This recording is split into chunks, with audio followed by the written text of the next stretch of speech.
Vamos retomar a aula passada. Então, eu estou interessado na situação em que eu tenho uma temperatura baixa. Então, mostrar que existe transição de fase em temperatura baixa.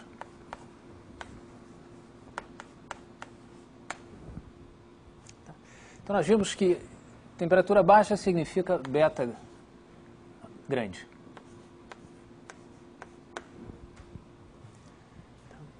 E nós vimos que transição de fase, então eu parti do fato que a transição de fase está caracterizada pelo fato de sigma zero mais, beta é, lembrem, eu vou mostrar a transição de fase, temperatura baixa e sem campo externo. Então, como o campo externo é igual a zero, eu não vou mencioná-lo nas notações. Então, eu quero mostrar que isso aqui é diferente de sigma zero menos beta, para beta altos. Muito bem, e uma primeira observação é que sigma zero menos beta é menos sigma zero mais beta. Então, isso porque se eu tomar uma caixa, se eu tomar condições de contorno negativo aqui e uma caixa com condições de contorno positivas, se eu pegar uma configuração sigma aqui, trocar tudo, então a probabilidade dessa configuração com essa condição de contorno vai ser igual à probabilidade dessa configuração com aquela condição de contorno, onde, passando ao limite, eu vou ter aquela identidade. E, portanto, isso aqui é menos sigma zero mais beta. Logo, transição de fase significa equivalente a dizer que o sigma mais beta é diferente de zero. É isso que eu quero provar. Nós vimos que isso aqui é positivo pela desigualdade de GKS, então eu quero mostrar que ele é maior que zero. E para mostrar que ele é maior que zero, o que eu vou fazer é estimar a probabilidade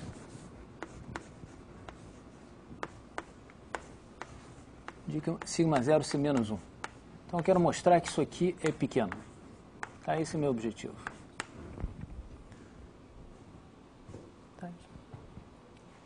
Porque se essa probabilidade for menor, for pequeno, a esperança vai ser positiva. Porque a probabilidade de ser mais 1 é 1 menos delta, e isso vai me dar algo positivo. Muito bem. Então, esse é o que a gente quer provar.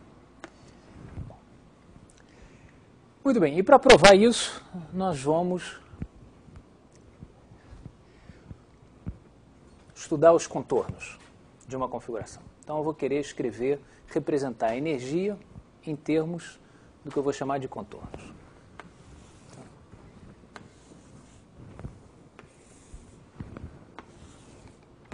Então, para explicar contorno, vamos pegar aqui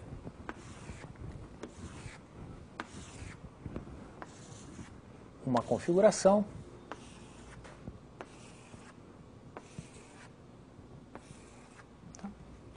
Então, eu estou tomando condição de contorno positiva, condição de fronteira positiva, e vou representar aqui uma configuração marcando só os pontos em que eu tenho um spin negativo.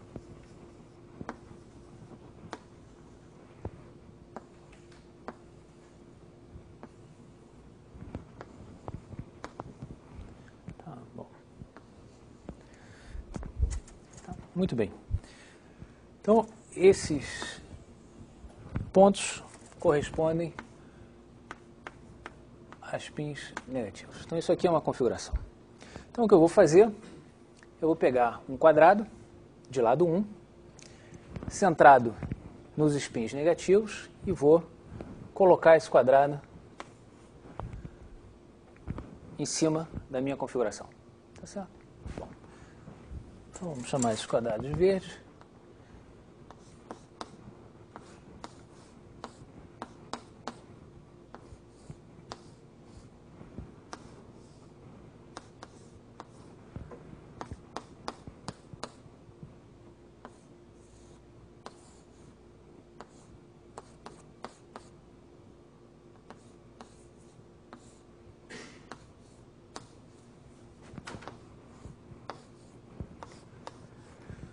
Muito bem, então está aqui essa união desses quadrados. Agora eu vou chamar, então eu tenho uma configuração sigma, vou chamar de gama de sigma a fronteira. Então eu vou pegar a união desses quadrados e vou olhar a fronteira. Então isso aqui, se eu chamar de m de sigma, por exemplo, a união desses quadrados, então vamos chamar de Q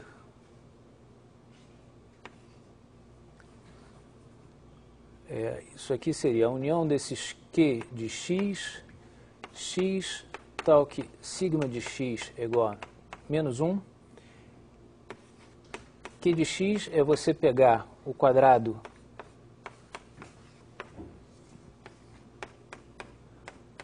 menos 1 meio, 1 meio, tá? Transladar de x, e agora eu vou pegar todos aqueles x em que o spin é negativo e fazer a união desses Q de x. Tá certo? E vou obter assim um subconjunto do plano, que eu estou chamando de m de sigma, e gama de sigma vai ser a fronteira desse m de sigma. Tá? Então a fronteira aqui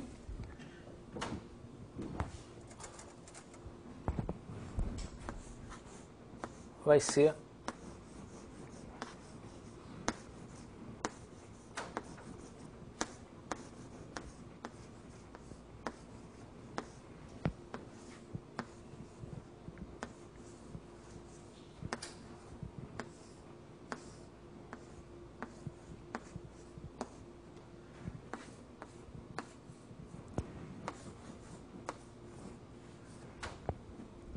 esse conjunto que eu acabei de desenhar.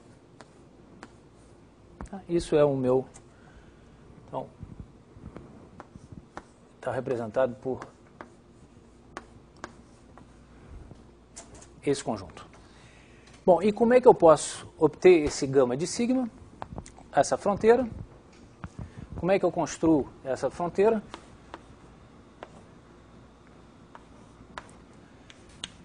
Bom, essa fronteira ela é obtida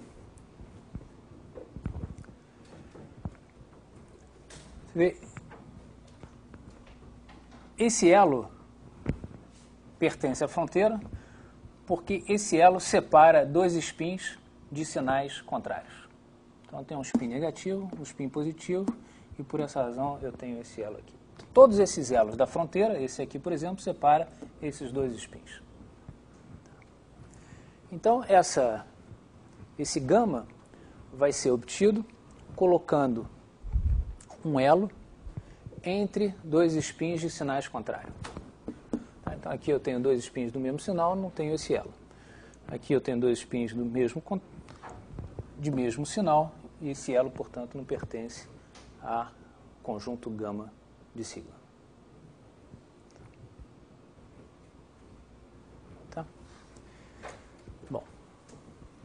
Então, para definir ainda com mais precisão esse conjunto gama de sigma, eu poderia introduzir o Z2 estrela, que vai ser o dual de Z2.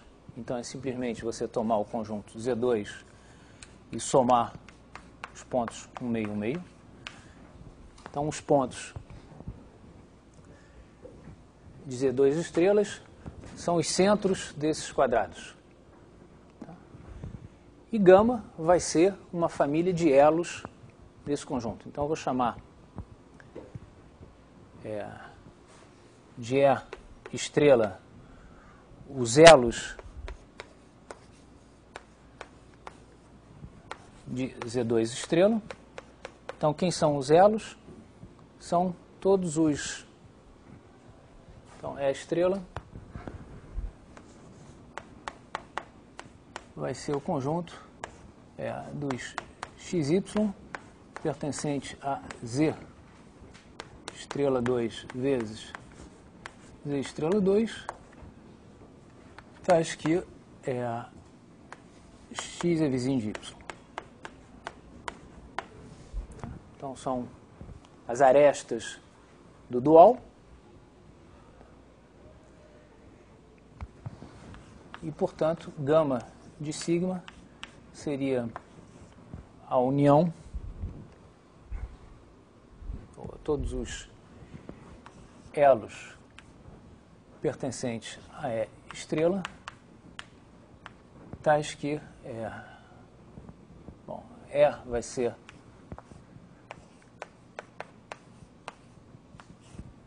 uma aresta que tem 2 pontos, tá certo?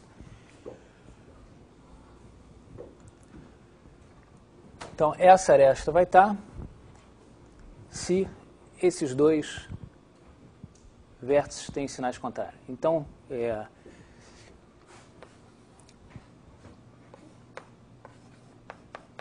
para uma aresta do dual, uma aresta do dual cruza uma aresta do Z2 original, uma única aresta do Z2 original. Então, essas vão ser arestas duais, tá certo? Essa aresta aqui, do dual, ela cruza essa aresta do plano original. Então, eu vou associar a toda aresta do dual uma aresta dual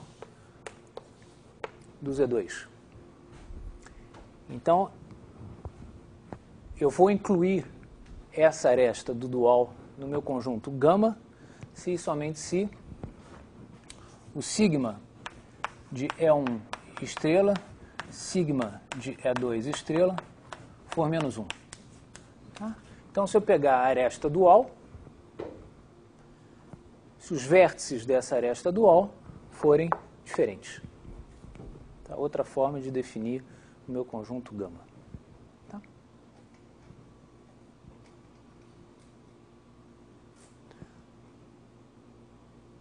Bom, então, por enquanto, a única coisa que eu fiz foi definir esse conjunto gama.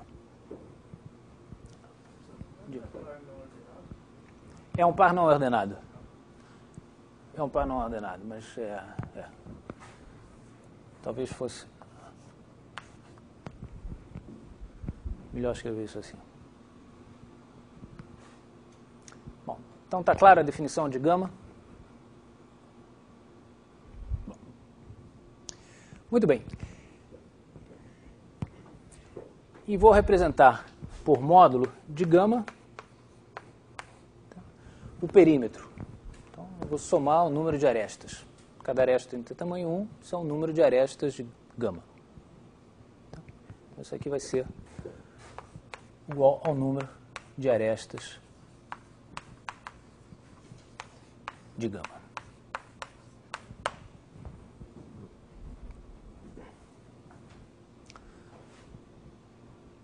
Tá certo?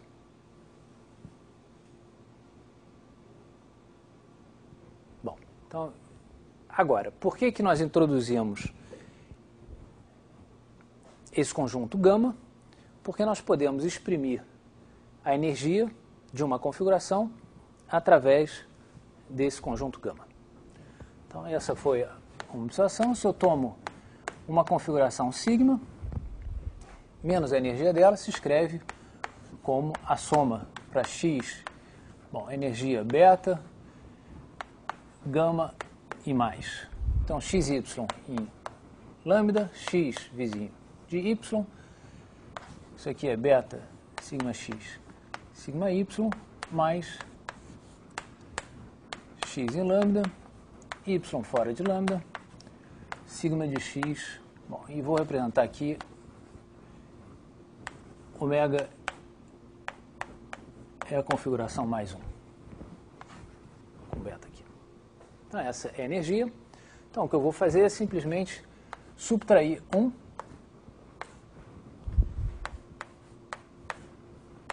e somar. Então, eu vou somar 1.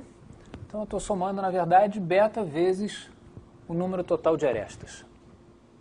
Tá? Porque eu vou somar beta para todas as arestas internas e beta para todas as arestas entre um ponto interno e um ponto externo. Então, isso aqui é beta vezes o número de arestas de lambda. que eu representei por E de lambda. Tá certo? Ora, essa diferença sigma de x, sigma de y menos 1, se sigma de x e sigma de y é igual a 1, tiverem o mesmo, sim, x e y, os spins forem iguais, isso aqui vai me dar 0. Se forem diferentes, vai me dar menos 1, menos 1. Vai me dar uma contribuição de menos 2. Então eu tenho uma contribuição de menos 2 sempre que dois spins não coincidem. Dois spins são diferentes. A mesma coisa aqui. Tá? Então isso vai me dar, essa soma total, vai me dar 2 vezes beta vezes o número de arestas. Isso é o perímetro de gama. Bom, então minha pergunta é, se vocês estão convencidos que isso aqui é igual a menos 2 vezes beta vezes o perímetro de gama mais beta vezes o número de arestas de lambda. Tá.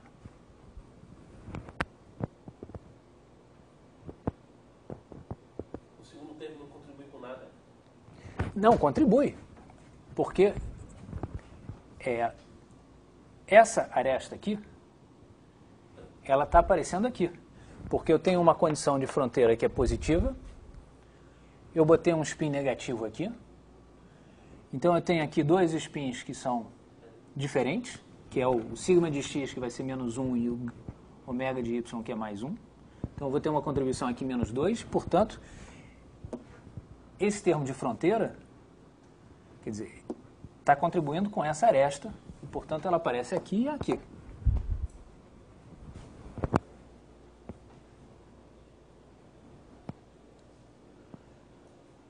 Tá bom? Então todo mundo...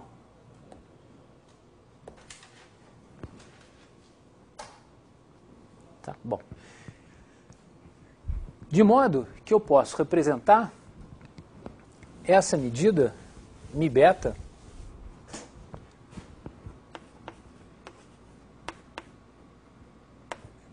lambda de uma configuração sigma como exponencial menos 2 beta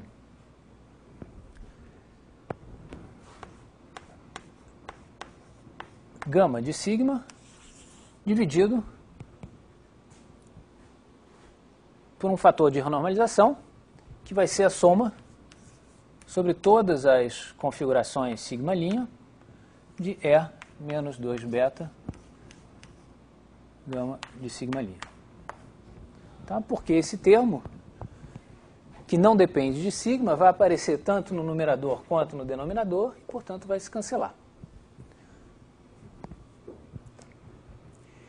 E daí a minha afirmação de que uma configuração típica, como beta é grande. Se beta é grande, significa que se tem muitas arestas, a probabilidade, esse numerador vai ser pequeno. Portanto, uma configuração típica vai ter um pequeno número de arestas.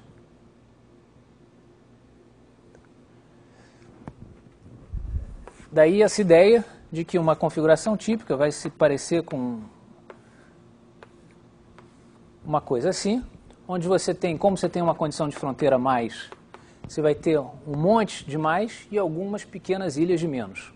Então você tem ilhas de menos no mar de mais. Essa vai ser a configuração típica que você vai encontrar, porque essa fórmula te diz que o número total de arestas tem que ser pequeno se beta for grande.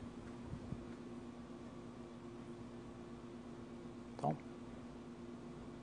muito bem.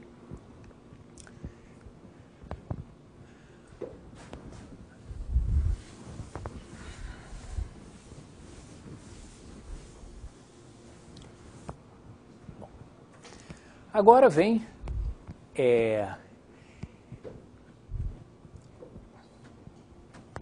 uma etapa onde eu quero transformar essa figura, essas fronteiras, em curvas fechadas disjuntas. Tá? Muito bem. Então o que eu vou fazer? Eu vou pegar um vértice do dual. Eu peguei um vértice do dual. Então, isso aqui é um vértice do dual. Esse vértice do dual, ele tem arestas que podem, de gama, que podem incidir nele. Então, esse vértice aqui tem nenhuma aresta que incide nele. Esse vértice tem 2 arestas. Esse vértice tem 4 arestas. Então, minha afirmação é de que qualquer vértice vai ter 0 arestas incidentes, 2 arestas incidentes ou 4 arestas incidentes. Bom, então, vamos mostrar isso. Aqui está o meu vértice, portanto, aqui estão as arestas, e significa que esses pontos, essas cruzes, são vértices do grafo Z2 original. Então, vamos ver todas as possibilidades que esses 4 vértices podem assumir, vamos ver quantas arestas incidem nesse vértice do dual. Bom, então, sem perda de generalidade, eu posso assumir que abaixo à esquerda é um mais. Tá? Muito bem. Agora me sobram 8 situações possíveis. Tá? Sem perda de generalidade, eu posso supor que isso aqui é um mais por simetria. Bom, então, se todo mundo é mais, eu tenho nenhuma aresta vai aparecer, porque eu só coloco arestas entre vértices de spins diferentes. Tá certo? Bom, então o que pode acontecer? Vamos pensar nos 8 casos. Aqui eu posso botar um menos. Se eu boto um menos aqui, eu vou ter 2 arestas que incidem nesse vértice. Tá certo? Bom. Então aqui pode ser um menos e aqui um mais. Nesse caso eu vou ter 2 arestas, de novo. Ou pode ser aqui um menos e eu vou ter, de novo, 2 arestas. Então agora vamos passar aqui para um menos. Então aqui um menos eu tenho 2 mais, eu vou ter 2 arestas. Se aqui eu tiver um menos, agora eu vou ter a situação em que eu tenho 4 arestas. Se aqui eu tenho um menos, um mais, eu tenho 2 arestas. E, finalmente, a última situação, eu tenho um menos, menos, eu vou ter 2 arestas. Tá? Então, em todos os 8 casos, eu consegui 0, 2 ou 4 arestas. Tudo bem? Bom.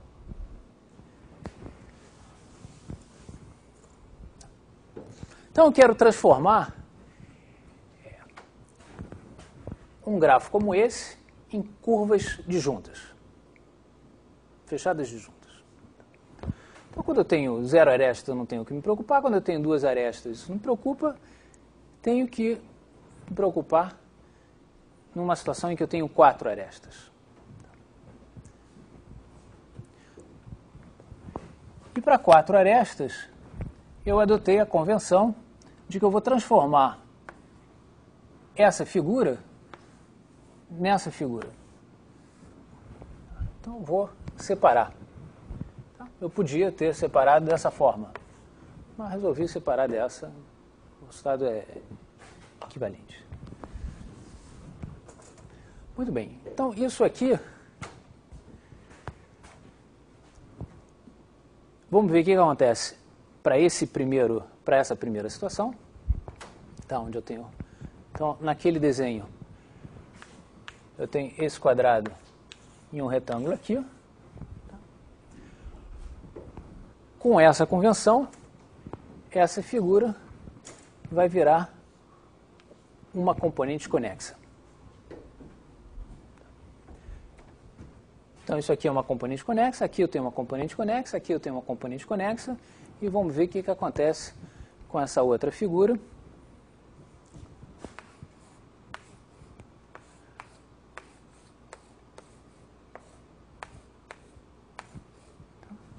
Então, eu tenho aquela outra situação. Então, para todos os quadrados, eu vou adotar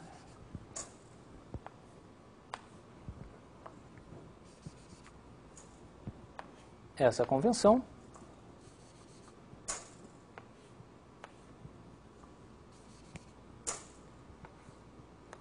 Tá certo? Então eu transformei essa cruz em duas componentes conexas constituídas por esses dois conjuntos. Tá bom? Então, adotando essa convenção, eu vou transformar o meu gama de sigma, que era um conjunto de arestas, numa união de componentes conexas. Essas componentes conexas são curvas fechadas.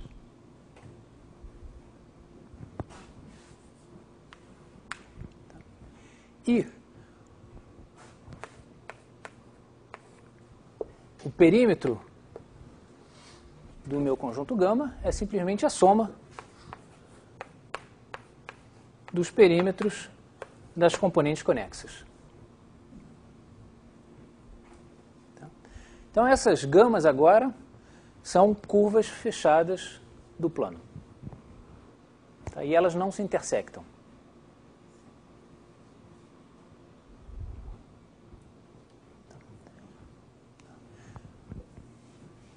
Portanto, uma configuração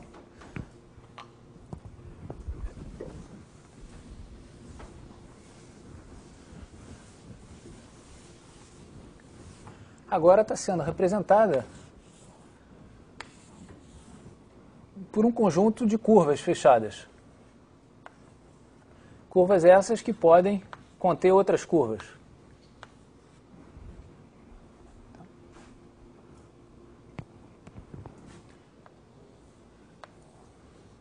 Bom, e elas podem estar muito próximas, né, como naquela situação, mas elas são disjuntas fechadas. Bom, e você conhecendo esse conjunto de curvas, você pode recuperar qual é a sua configuração. Tá certo? Você sabe que você tem uma condição de fronteira mais, então você sabe que aqui tudo são mais, dentro é menos, aqui é menos, portanto aqui é mais, aqui é menos e portanto aqui é mais. Aqui é mais e menos de novo. Então, existe uma correspondência biunívoca entre essas curvas e as configurações. Dada uma configuração, você consegue construir as curvas. Se eu te der as curvas, você reconstrói as configurações.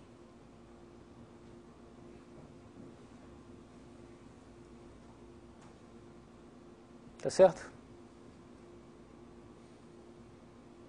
Bom.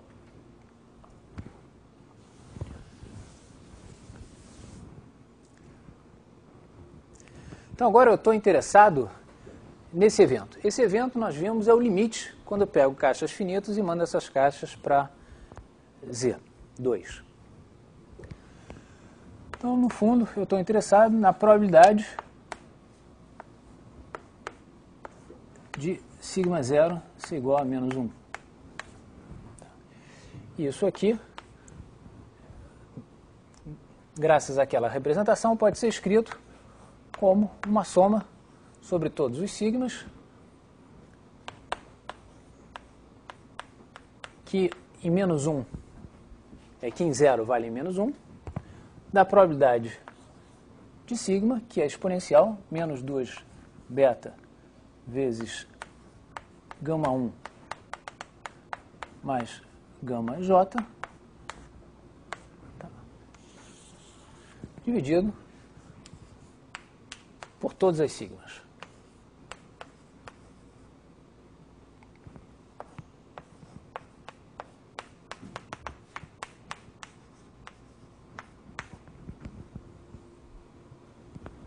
Então aqui eu estou fazendo uma soma sobre todas as configurações possíveis e aqui uma soma só sobre as configurações cujo spin em 0 vale menos 1.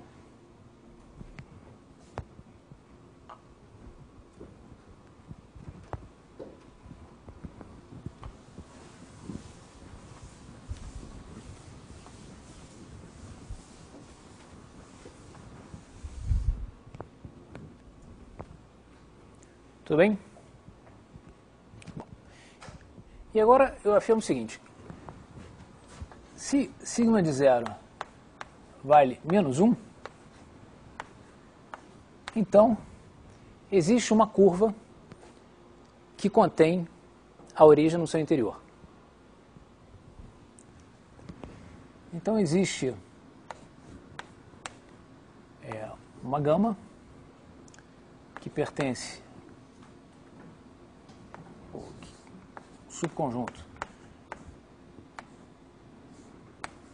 de gama de sigma, tal que zero pertence ao interior de gama.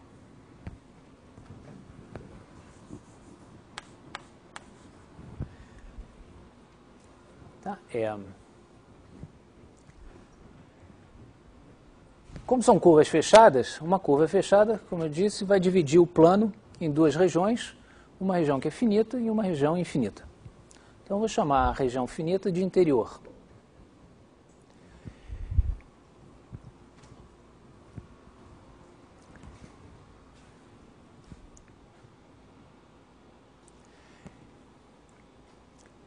E o que eu digo é, quer dizer, a maneira de mostrar essa afirmação é supor que não exista nenhuma curva, tá, que contenha zero na sua origem. Isso vai me permitir criar um caminho de zero até a fronteira que não atravessa nenhuma curva. Tá? Porque se não tem nenhuma curva que contenha zero no seu interior, eu posso construir um caminho que vai de zero até a fronteira e que não atravessa nenhuma curva. Bom, e se esse caminho de zero até a fronteira não atravessa nenhuma curva, significa que todos os spins são iguais. E como na fronteira os spins são positivos, significa que a origem é positiva. Então, a negação disso implica que sigma de zero é igual a 1.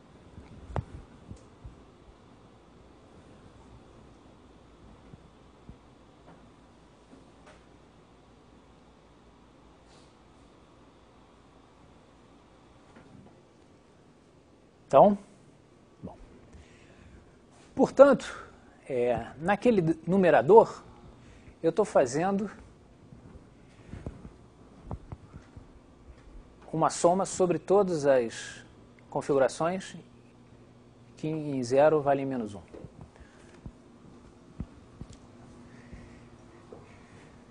Então, esse numerador é menor ou igual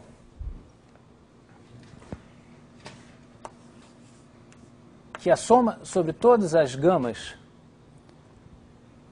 Então, gama vai ser uma curva tal que zero pertence ao interior de gama.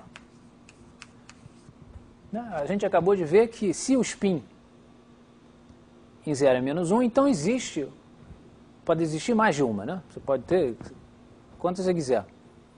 Mas existe pelo menos uma. Então, eu vou fazer a soma sobre todas essas curvas que contêm zero na origem, no interior, tá, de exponencial menos 2 beta, vou chamar isso aqui de gama. Tá? Isso aqui é dividido pelo numerador, que é uma soma, sobre todas as curvas de exponencial menos beta, gama. Tá? Então, a diferença entre o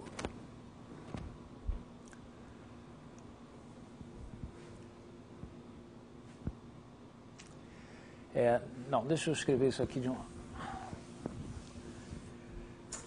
Eu fixei uma curva, que é a gama que contém zero. E agora eu vou fazer uma soma sobre todas as outras.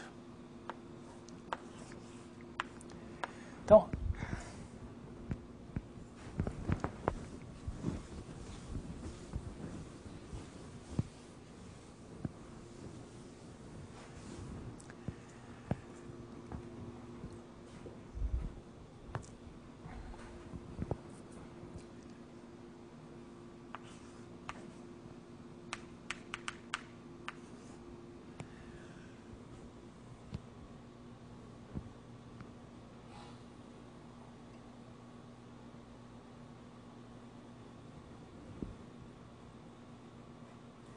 Então eu quero primeiro fazer uma soma sobre todas essas e depois sobre todas as curvas possíveis restantes. Então eu fixei uma curva, tá? Eu fixei uma curva gama que tem zero na sua origem.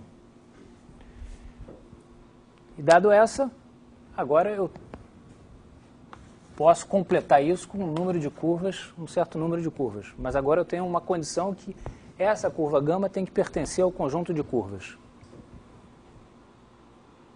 Tá? Então seria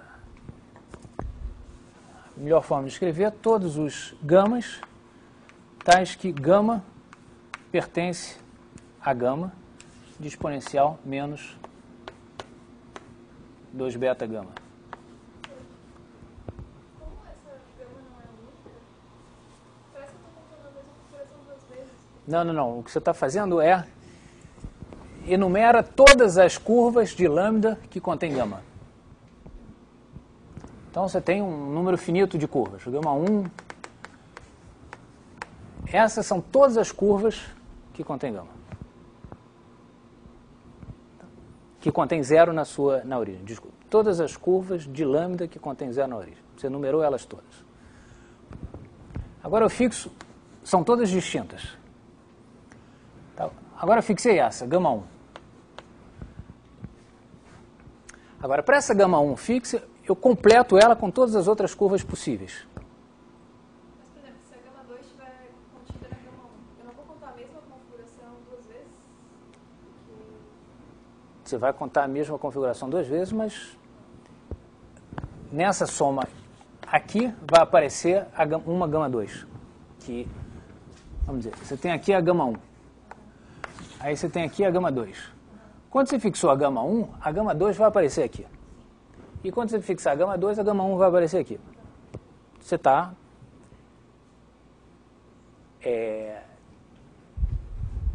superestimando.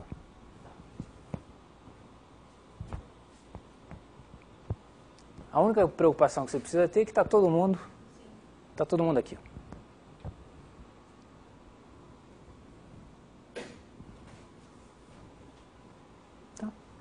Então eu fixei. Então, nessa soma, primeiro eu fiz uma soma sobre todas as curvas que tem zero no seu interior. Tem um certo número de curvas. Para cada curva fixada, eu faço uma soma sobre todas as outras curvas que são compatíveis com essa primeira curva. Então, não é compatível com a primeira curva, essa aqui, por exemplo, porque ela intersecta. Tá? Ela tem que estar dentro, ou completamente dentro de gama, ou completamente fora de gama. E você vê todas as curvas. E o custo de cada curva é dado por essa expressão. E como denominador, você tem uma soma sobre todas as curvas possíveis.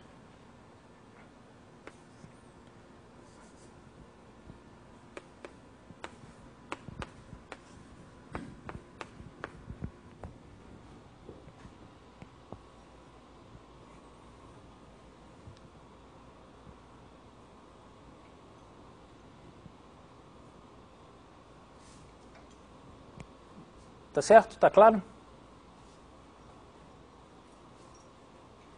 Bom. Então,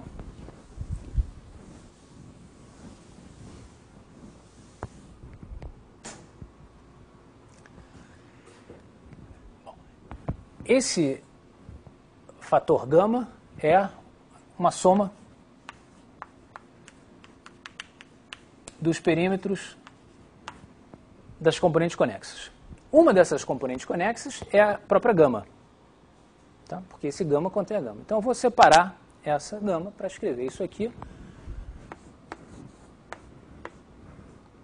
como a gama, tal que o zero pertence ao interior de gama, exponencial menos 2 beta gama, e aqui uma soma sobre todas as curvas que são compatíveis com gama. Então, gama, tal que gama pertence a gama. Só que aqui vai aparecer menos 2 beta. Então, essa gama vamos escrever como gama união gama 2, 2 são as componentes conexas dela. Então, aqui vai aparecer gama 2 mais mais gama n. Tá, eu tirei a gama daquela soma. Então só sobraram as outras.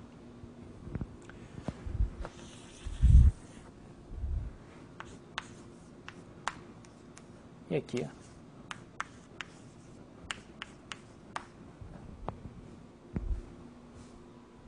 uma soma sobre todas as curvas possíveis.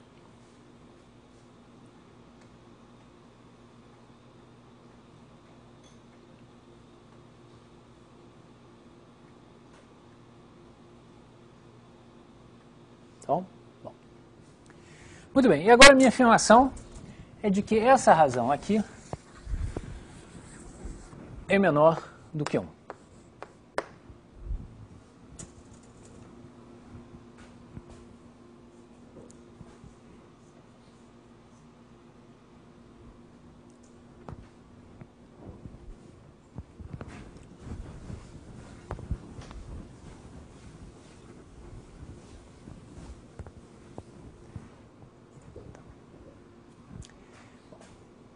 E essa é...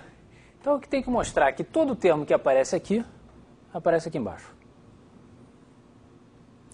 Quais são os termos que aparecem aqui? Eu fixei uma curva gama e olhei todas as outras que são compatíveis com ela e tirei essa curva. Aqui, nessa expressão, você fixou uma curva, pegou todas as que são compatíveis com essa curva e tirou essa curva. Então você obteve um novo conjunto de curvas e você tem que mostrar que esse novo conjunto de curvas é um conjunto admissível, aparece aqui embaixo. Tá certo? Eu fixei uma gama, tá aqui, que é essa aqui, que contém 0 no seu interior. E aí eu olhei todas as curvas que são compatíveis com essa gama. Todas as configurações em que gama vai aparecer. Todas as sigmas, tal que o gama de sigma contém aquela gama fixa. Então eu tive um monte de configurações. Bom. Mas o que eu fiz aqui nessa soma? Eu tirei essa gama. Ela não aparece mais.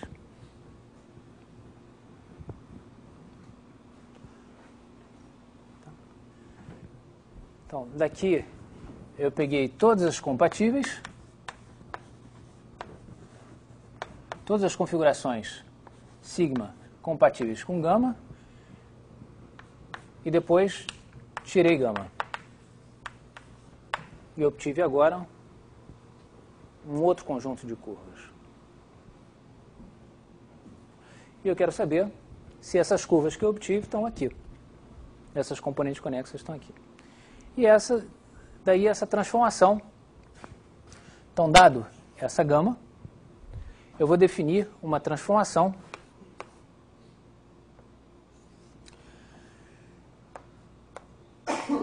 do conjunto das sigmas, das configurações sigmas, tais que essa gama pertence à gama de sigma,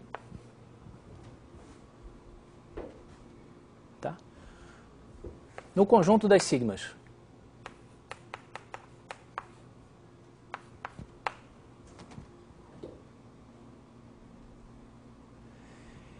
E qual é essa transformação? Ela vai pegar uma sigma e vai trocar os spins em todos os x que estão dentro.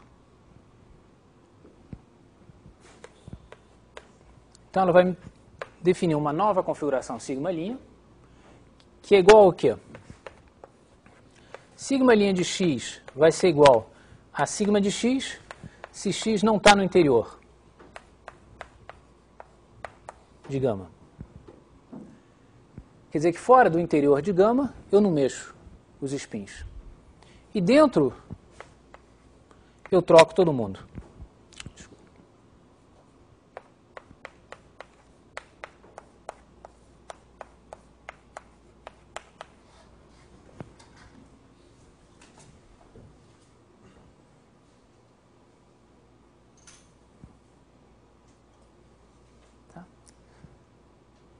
Então, o que acontece com um conjunto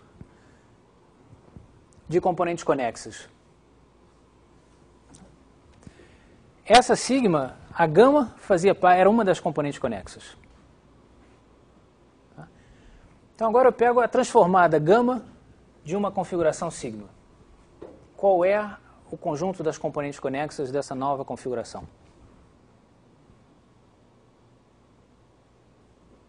No interior complementado. Né? Como? No interior complementado a esse. Não, eu quero o conjunto de curvas, o conjunto de componentes conexas. Ah, certo. As gamas. São iguais. São iguais, menos a gama. Porque a gama separava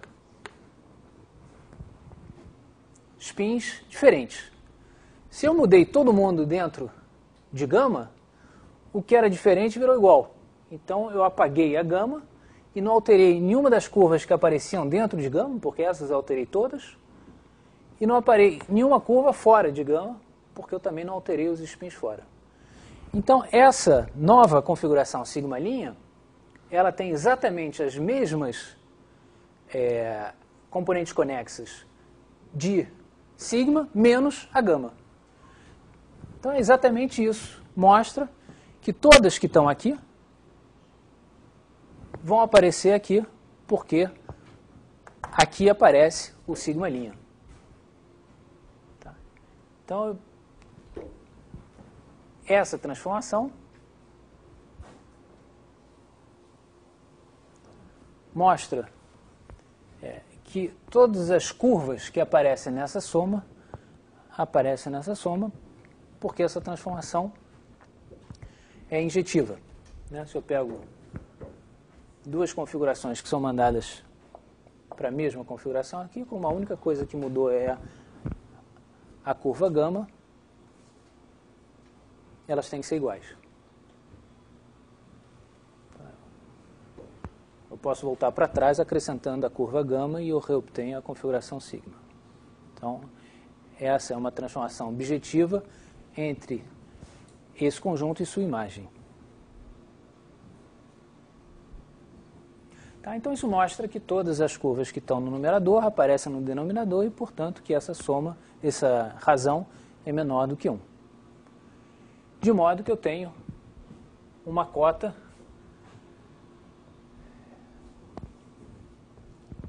Bom, está claro esse argumento?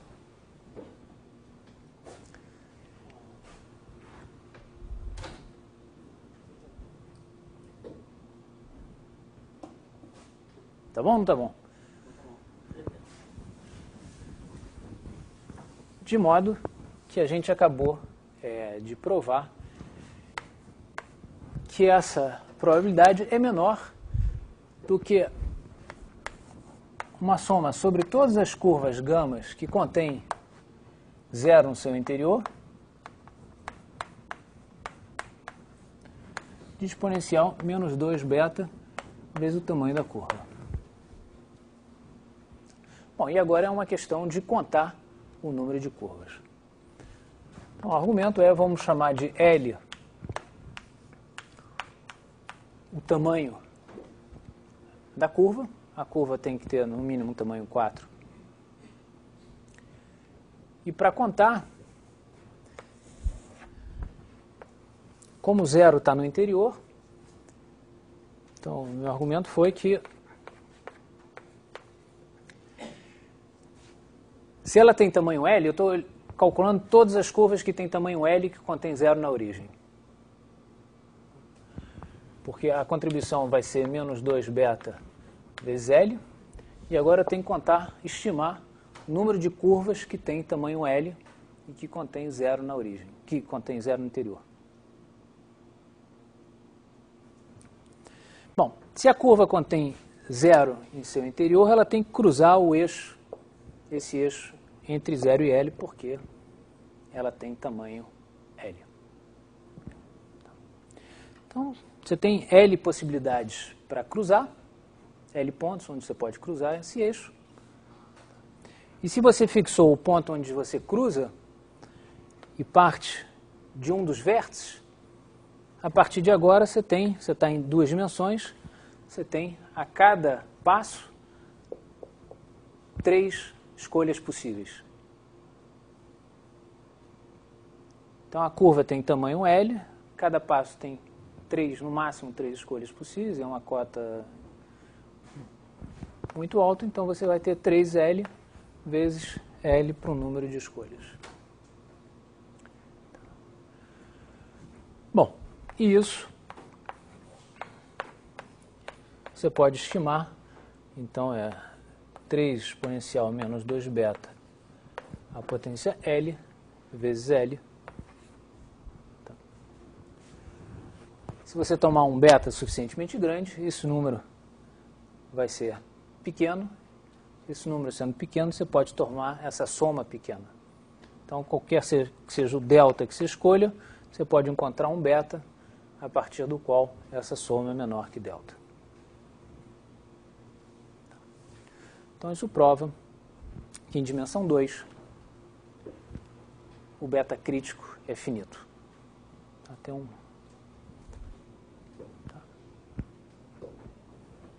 Para beta suficientemente grande, isso aqui vai ser menor que delta. Menor que 1/2 basta. Tá bom? Isso quer dizer também que a esperança da magnetização da origem é exponencialmente pequena com o beta? Exponencialmente próxima de 1, conforme o beta vai para infinito? Exponencialmente próxima... Não, você tem que ver como é que isso decai. Em beta...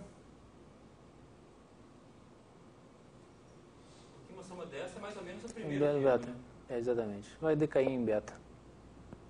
Exponencialmente em beta.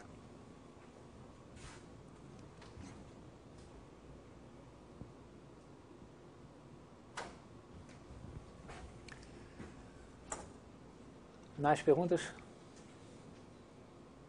Professor, em relação à contagem da quantidade de curva, o senhor disse que ia pegar uma curva de comprimento L, L. que ela tem que cruzar em algum ponto do eixo. Porque ela contém 0. Isso. Mas se ela tem comprimento L, ela não, eu acho que ela não pode chegar até L. Não, poderia... que aí eu estou sempre fazendo estimativas grosseiras. Eu podia aqui talvez chegar a L-4, porque ela vai ter que voltar, mas L-4 ou L aqui nessa minha estimativa eu vou ganhar muito pouco. Não, mas é verdade, eu não estou fazendo estimativas muito grosseiras.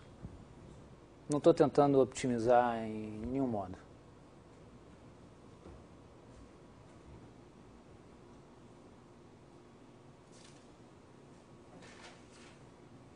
Tá bom?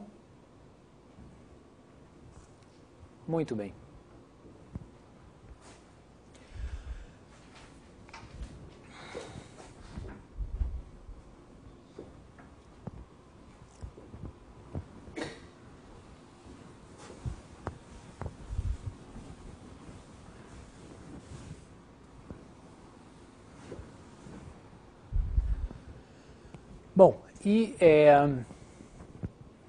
Bom, isso vale em dimensão 2.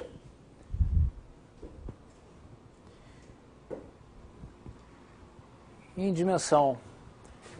Bom, em minha afirmação...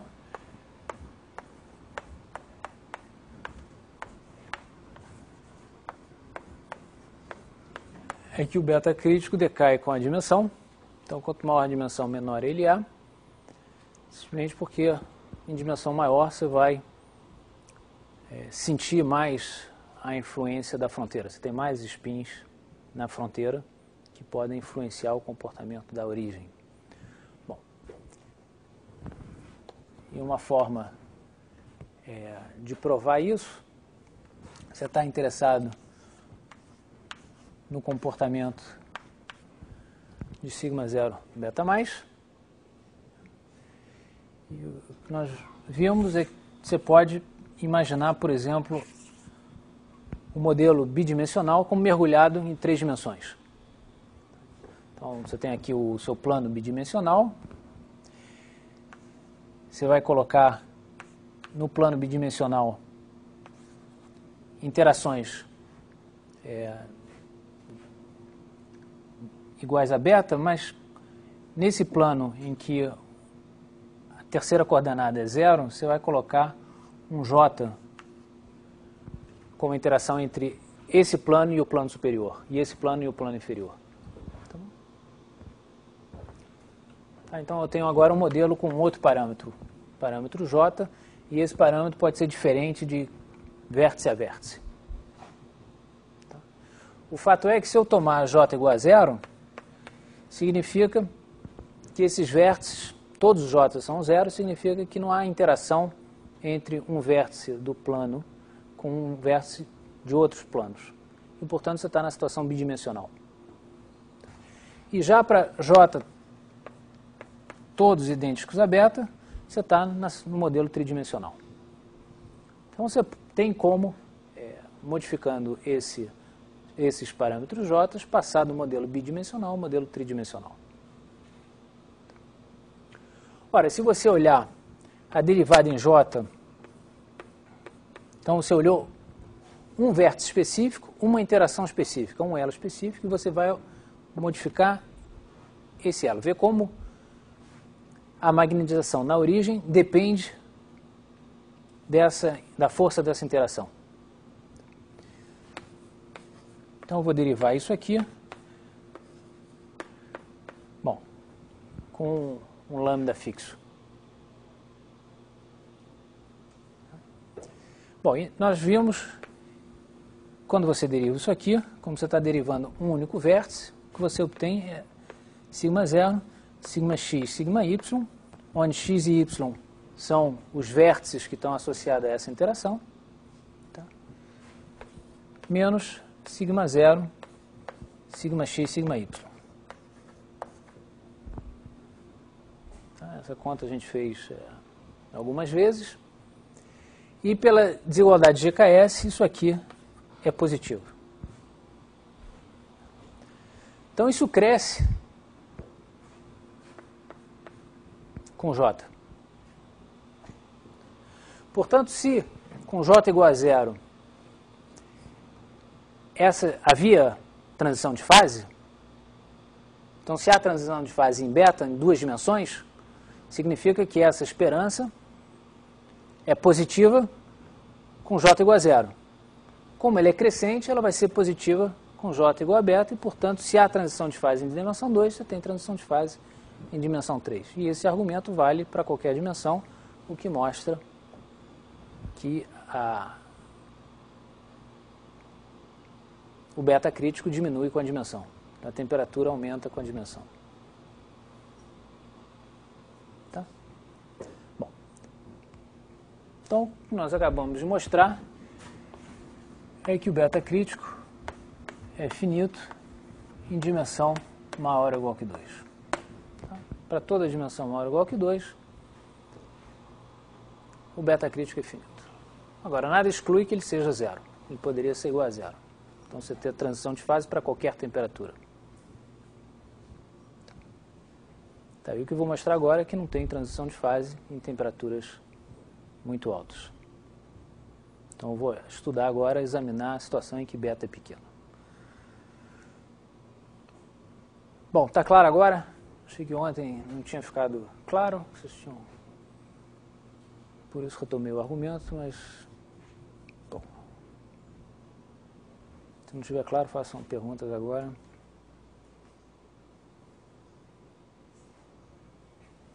Tudo bem? Bom, então isso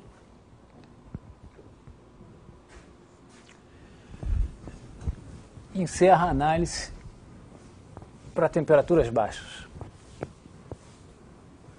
Então há transição de fase em temperatura baixa. Então agora eu quero estudar o caso em que beta é muito pequeno.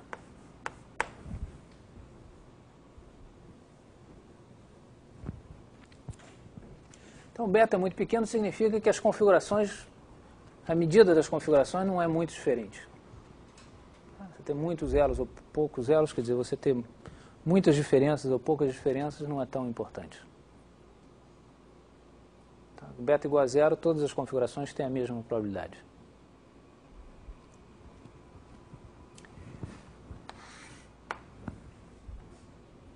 Então, e meu objetivo vai ser mostrar que sigma é de zero mais beta é igual a zero.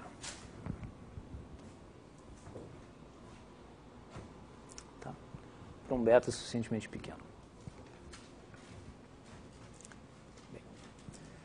Então aqui nós vamos utilizar uma outra representação da energia. Tá? Para temperaturas baixas, nós utilizamos aquela representação em termos de contornos, em termos de fronteiras. Aqui, vamos utilizar uma outra representação. Então, o que aparece?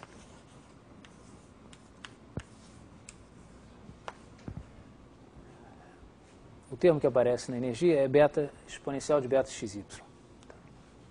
Bom, vou escrever isso como, vejam, posso escrever isso como um cosseno hiperbólico de beta mais sigma x, sigma y, seno hiperbólico de beta. Tá? Porque quando sigma x, sigma y tem o mesmo sinal, isso aqui me dá 1, e esse cosseno hiperbólico mais o seno hiperbólico vai me dar a exponencial de beta, que é exatamente o que aparece aqui.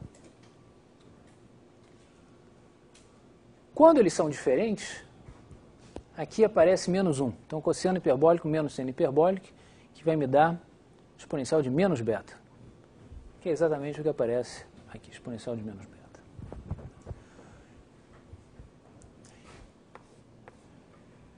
Então, eu posso botar o cosseno hiperbólico de beta em evidência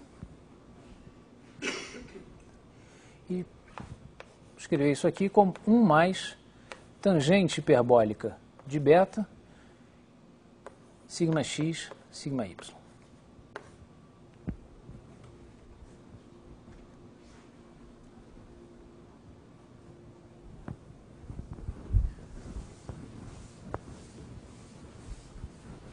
Então essa vai ser a representação que nós vamos utilizar para estimar aquela probabilidade.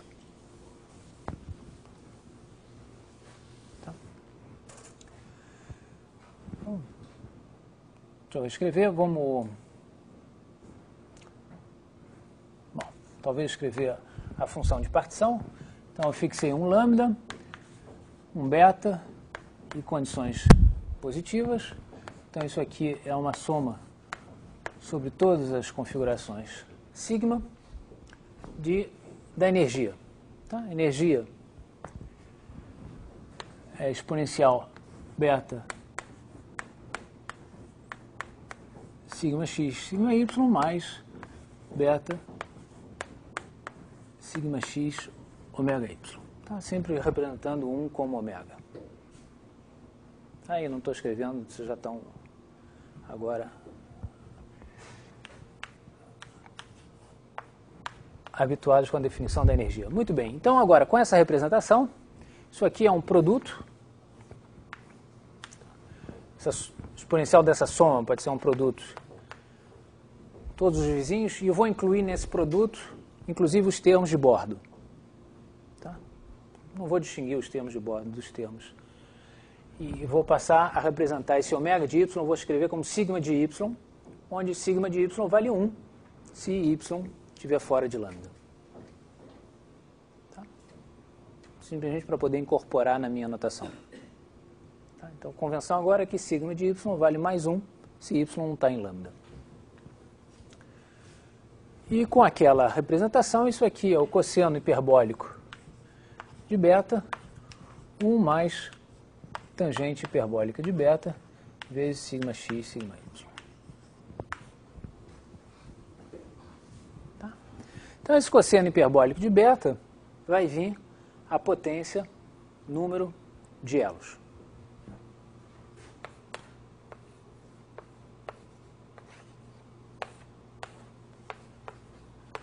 De lambda. Esse termo não vai ter papel nenhum, porque ele vai aparecer no numerador e denominador, um termo que não depende de sigma. E depois eu tenho aqui uma soma sobre todas as configurações possíveis.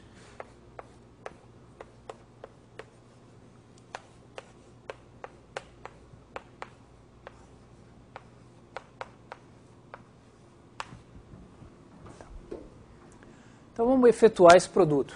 Eu tenho esse produto, é 1 mais alguma coisa. Produto de termos assim. Então significa que quando eu tiver esse 1 mais, 1 mais, 1 mais, eu vou escolher alguns 1's e os outros vão ser os outros termos. Então isso aqui eu vou poder representar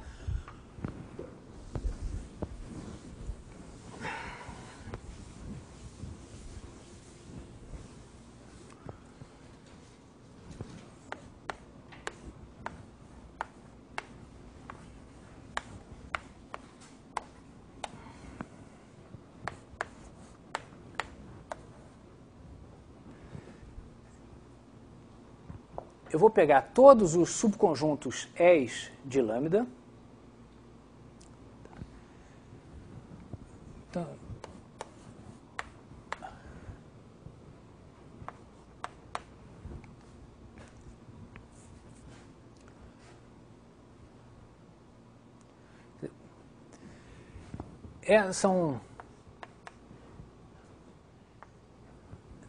são elos, né? São arestas. Então, E é um conjunto de arestas. É um conjunto XY. Tá, aqui eu tenho uma aresta. Isso aqui eu poderia representar por, sei lá, sigma de E. É uma função de uma aresta. Tá, então, eu tenho 1 mais uma função da aresta, produto sobre todas as arestas. Então, isso vai me dar uma soma sobre todos os subconjuntos de arestas. Então, eu estou fazendo um conjunto de arestas, tá, de tangente hiperbólica de beta, produto da xy pertencente a E, de sigma x, sigma y. Tá? É um conjunto de arestas, então estou pegando todos os xy, todos os vértices que estão nesse conjunto de arestas e pegando o produto deles.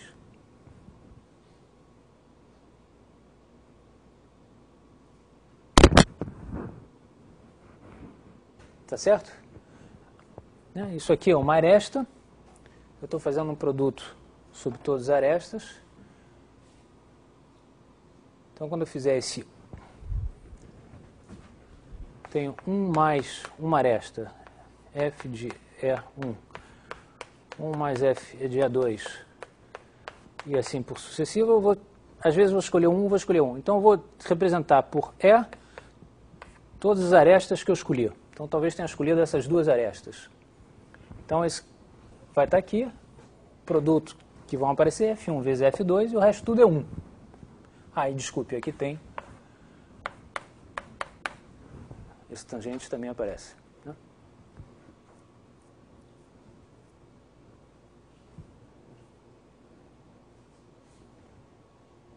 Estava vendo olhares.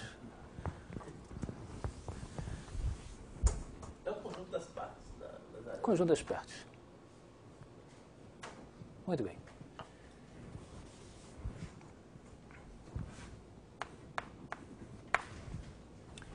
Muito bem. Bom, então, isso aqui é esse termo. Bom,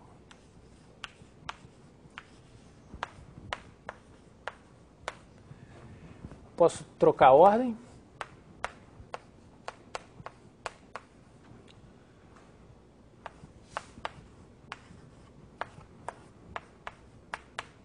Tá?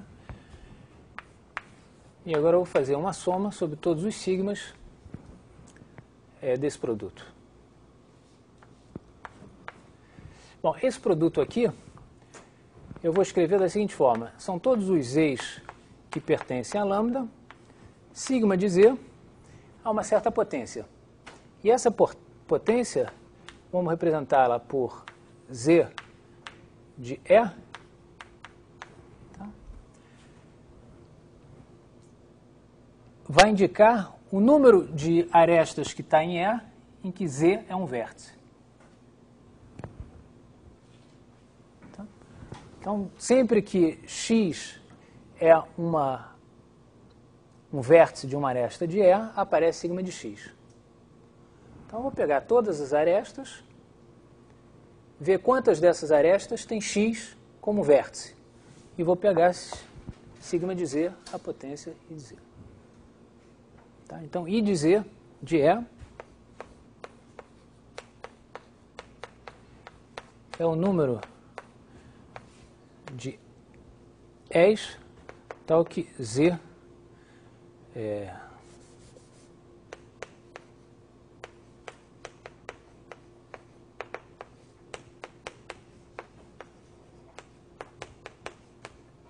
tá, que z é um dos vértices da aresta E. Então, olha o número de arestas que tem z como vértice, um dos vértices.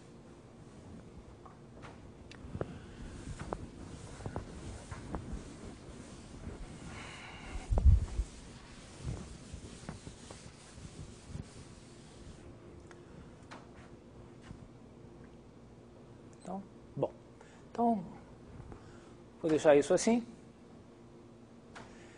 e vou retomar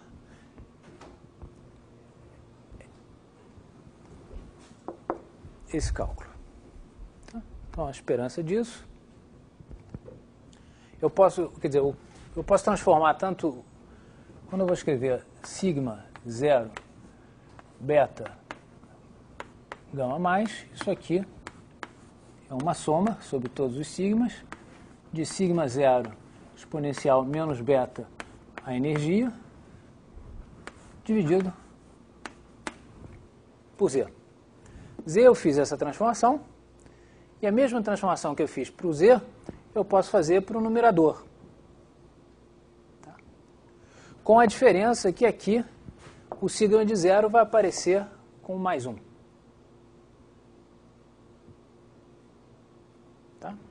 Vai ser o I0 de E mais 1.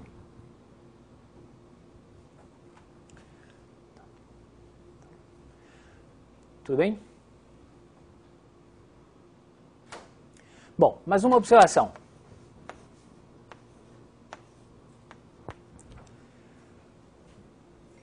Fixe um E.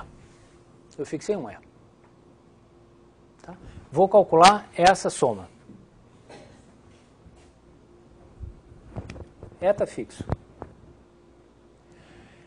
O que eu digo é o seguinte, se I, Z de E for ímpar,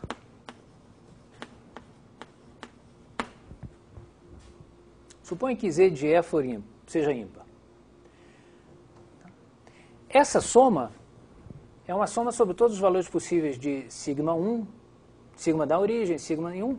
Então eu posso começar fazendo a soma em sigma de z, sobre todos os valores possíveis de sigma z, que são mais ou menos 1.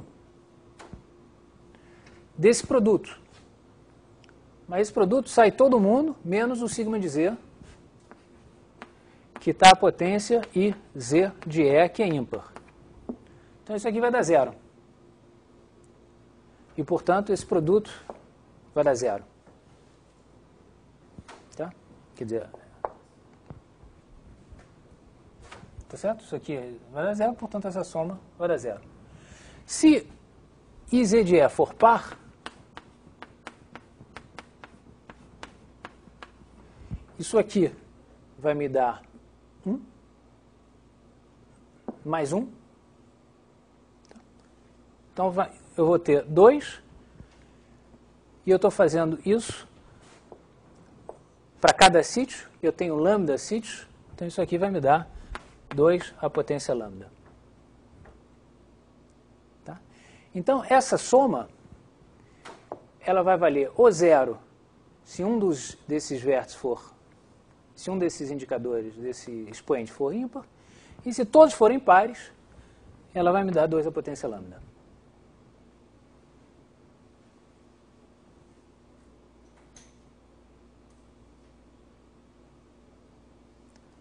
Tá certo? Quer dizer, se for ímpar, eu faço primeiro a soma num vértice que é ímpar. Então, vai ter essa soma que multiplica aquele produto, que multiplica uma outra soma sobre os outros sigma x. Esse cara deu 0, então, isso tudo aqui, esse produto vai dar 0, essa soma vai dar 0. Por outro lado, se esse cara aqui, se isso for par, isso aqui vai me dar 2. E aí eu vou repetir a história para o vértice seguinte. Se um dos vértices for ímpar, vai dar 0. Se todos forem pares, vai me dar 2 produto lambda termos. 2 a potência lambda. Bom, vocês concordam ou não? Então, a minha afirmação é que isso aqui é igual a 2 a potência lambda se todos os I, Z de E forem pares. Para todos Z.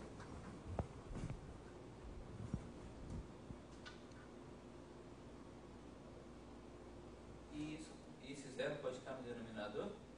Como? Se isso dá 0, isso não pode ser o Z? E o Z não está no denominador? Não, porque isso eu fixei o E. Eu olhei para cada E fixo. Não é a soma toda, não? Não. Eu fixei um E e olhei essa soma. E aí vi que essa soma, para alguns termos, alguns E's dá 0, para outros E's dá 2 a potência lambda. Tá?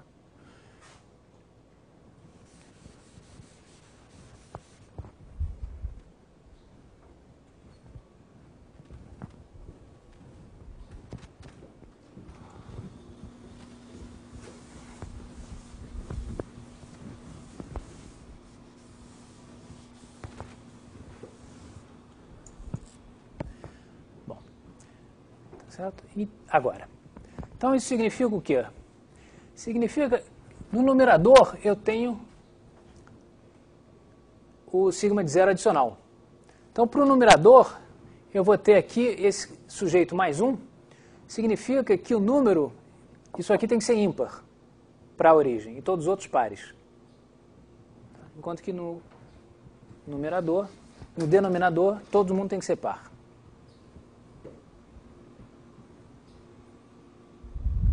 Tá? Porque em 0 eu vou ter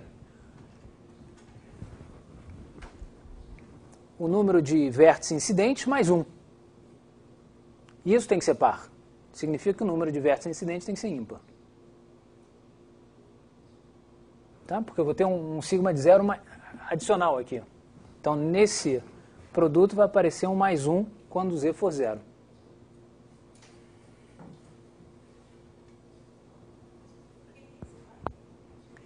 A gente viu aqui que tem que ser par para esse termo, quer dizer, nós vimos aqui que se todos forem pares, essa soma vale 2 a potência lambda. Se um deles for ímpar, vale 0. Mas agora eu acrescentei esse sigma de 0. Eu estou fazendo o produto no numerador dessa expressão por sigma de 0. Então vai aparecer aqui um mais 1 quando Z for 0. Então significa que I0 de E mais 1 tem que ser par. Isso é, que se 0 mais 1 for par, então vai ser 2. Se 0 mais 1 for ímpar, vai ser 0. Então, se I0 mais 1 for ímpar, isso aqui vai ser 2, e se for par, vai ser 0. Então, só vai aparecer nessa soma E's para os quais o I0 de E seja ímpar.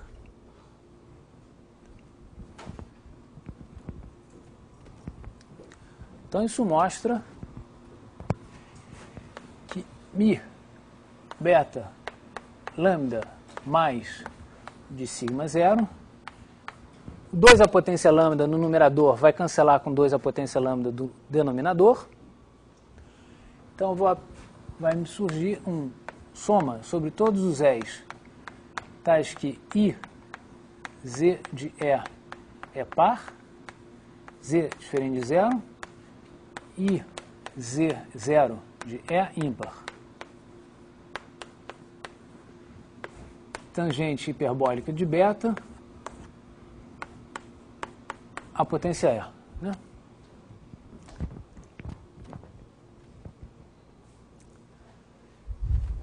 E no denominador,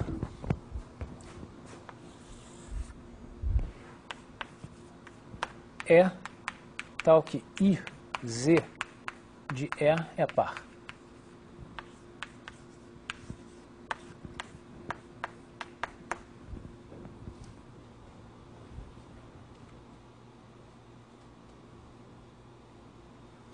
vértice não aparece no conjunto de elos, então é 1. 0 é 1. 0 é 1. 0 é par. 0 é par.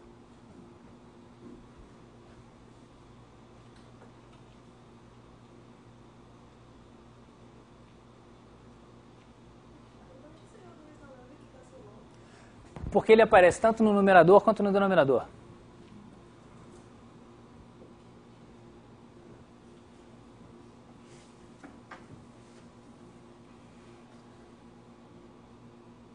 Perguntas?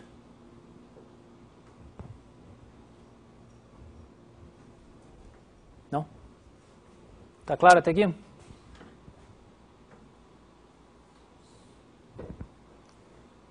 Bom, então tem que estimar isso.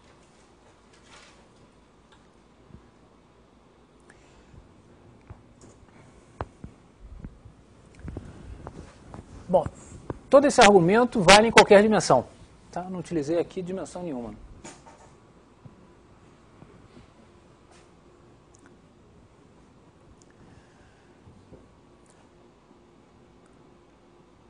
Bom, agora curvas em que eu quero conjuntos de arestas em que todos os números de incidência sejam pares. Então, em dimensão 2. Me dê exemplos de curvas em que todos os vértices incidentes sejam pares. Como?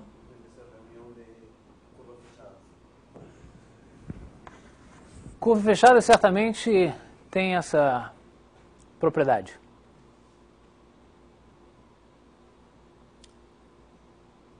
Mas mais um exemplo.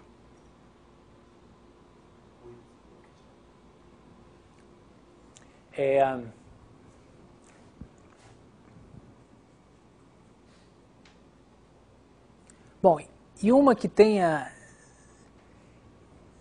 0 como ímpar e o resto tudo par.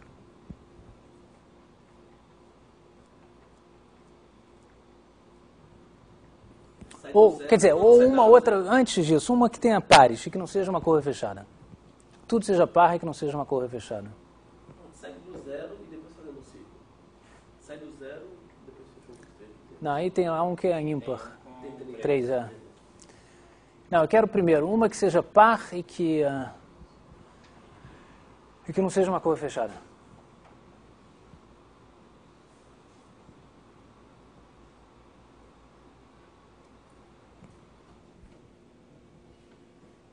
Par e que não seja curva fechada.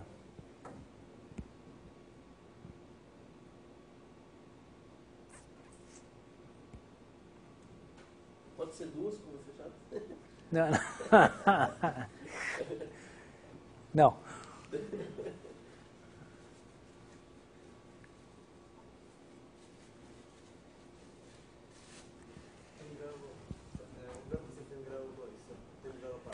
Então você tem que... E aí, o que você faz? Então, essa aqui é uma curva fechada que só tem índices pares. Porque os vértices que aparecem aqui são vértices de lambda.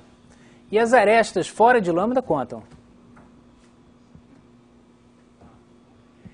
Então, esse vértice aqui, ele tem um grau par. Tá? Todos os outros, obviamente, têm um grau par. E esse cara aqui também tem um grau par.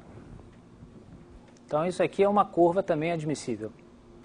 É uma curva fechada se ele compactificar todo mundo. Se compactificar todo mundo.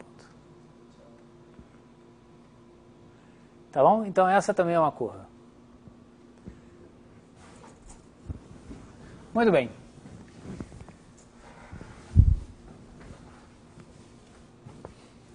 Bom, então eu quero olhar esse problema em dimensão 1. Para ver como essa representação resolve a situação em dimensão 1. Então eu estou aqui em dimensão 1, vamos dizer de menos n a n.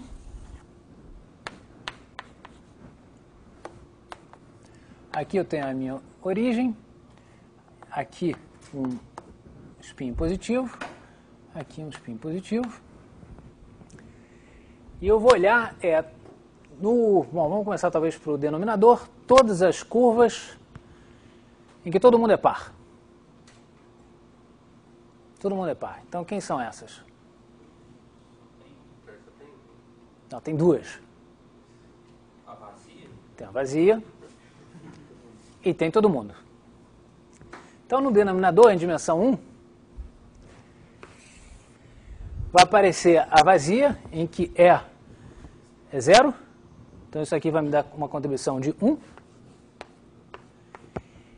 E vai me aparecer a cheia, que vai me dar uma contribuição de tangente hiperbólica de beta. Aí eu não sei se 2n ou 2n mais 1. Quanto no... ou um ou outro.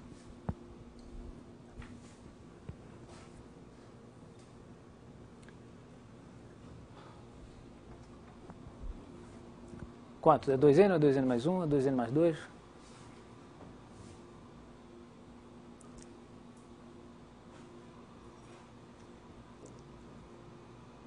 Não, aqui eu não tenho certeza sobre a potência. 2n mais 1, 2n...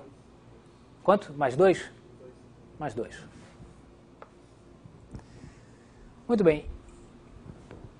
E agora eu preciso de conjuntos de arestas em que todo mundo seja par, menos a origem, que tem que ser ímpar. A origem tem que ligar até a fronteira. Então, a origem, aí tem dois caminhos. A origem que vai até a fronteira, a origem que vai até a fronteira. Então, isso vai me dar, bom, por simetria, 1, 2. Tenho duas. E tangente hiperbólica de beta, suponho n mais 1.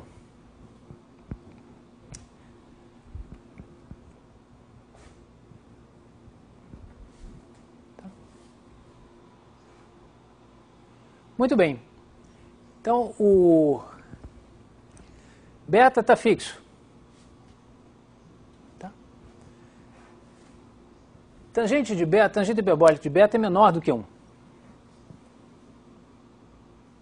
Número menor que 1. Então, quando n vai para mais infinito, isso aqui vai para 0.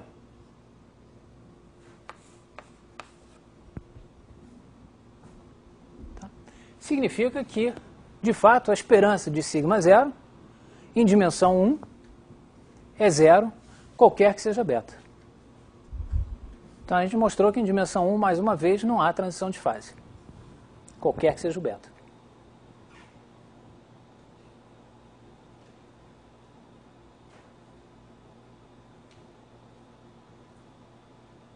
Tudo bem?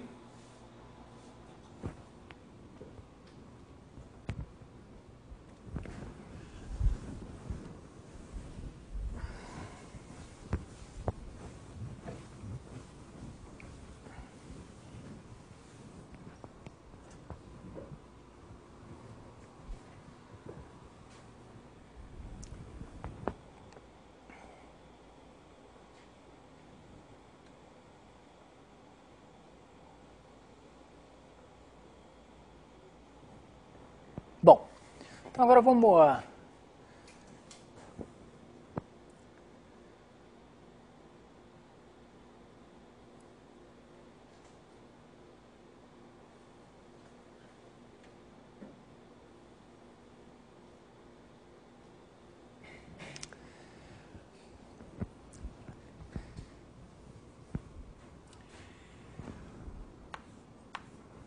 Vou escrever.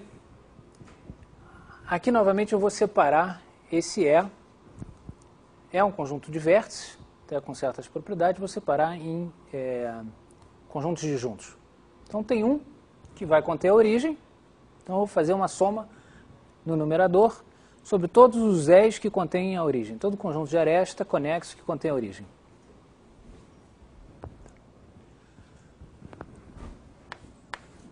Então, eu tenho aqui uma soma sobre todos o E0 que contém a origem.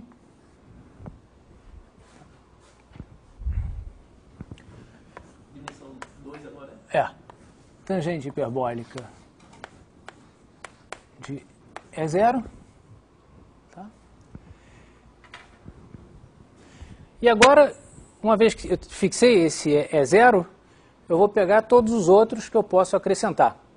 Então, E0, o que ele tem que ter? Ele tem que ter, esse E0,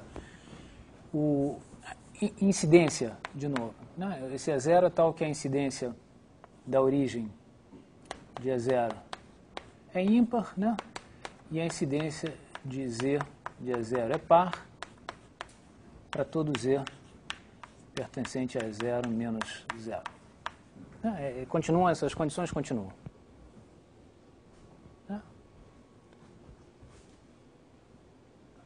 Bom, então, eu primeiro fiz uma soma sobre todas as conjuntos de arestas conexos que contêm a origem, que tem as propriedades que eu estou exigindo. E agora eu vou fazer uma soma sobre o que resta. Então, o que resta são componentes conexas, mas tais que, se eu acrescentar essa componente conexa, ela não pode virar uma componente conexa com um E0. Porque o que eu fiz aqui, eu estou separando a componente conexa que contém E0. Tá? Então, E0 é uma componente conexa... Bom, eu vou desenhar um troço que não vale, provavelmente, porque não satisfaz as condições, mas está aqui o E0, que não satisfaz as condições, mas... Tá? Então, nesse conjunto que eu vou acrescentar aqui, esses conjuntos não podem conter nenhum desses elos.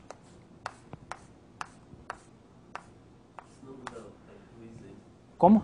Se não muda o IZ deles. Não que mude o IZ, senão, quando eu juntar esses componentes, eles não fariam, o E0 formaria com esse conjunto uma componente conexa. Tá? Se um desses conjuntos contivesse esse elo, então eu teria uma grande componente conexa. Tá? Então, esse delta, o que eu vou chamar de delta de E0, é o conjunto de todos os subconjuntos que não têm componentes conexas em comum, que não formariam uma componente conexa com o E0, se eu juntasse. Ou, de outra forma, que não contém todos esses elos que eu desenharia. Bom, pergunto se está claro o que eu entendo por delta de E0. Eu tinha E0, que podia ser isso aqui, tá? E eu estou simplesmente no delta de E0 considerando conjuntos, mas esses conjuntos não podem conter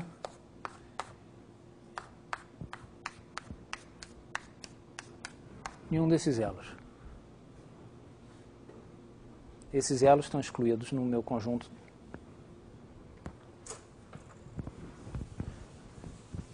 De uma forma assim, a interseção é vazia desse conjunto com E0? Não, porque esse conjunto aqui e esse conjunto aqui tem interseção vazia, mas esse conjunto, não, esse aqui é o E0. Esse conjunto não está permitido.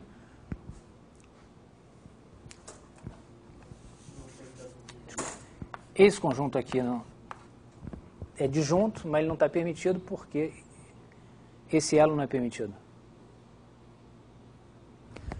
Bem, o E0 está aqui. Ó. E0 é uma componente conexa disjunta do resto, isolada. Então, no delta de E0 não pode ter esse conjunto, porque senão ele não seria uma componente conexa.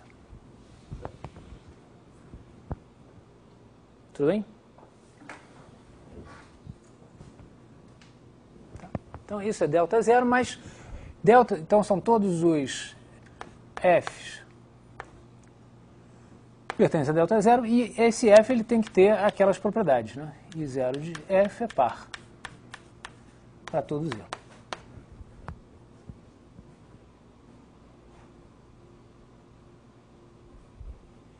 E aqui o tangente hiperbólica beta.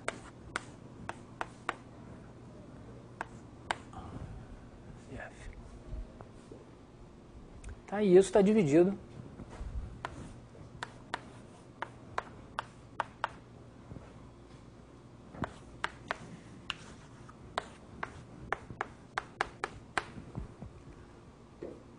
então, concordam?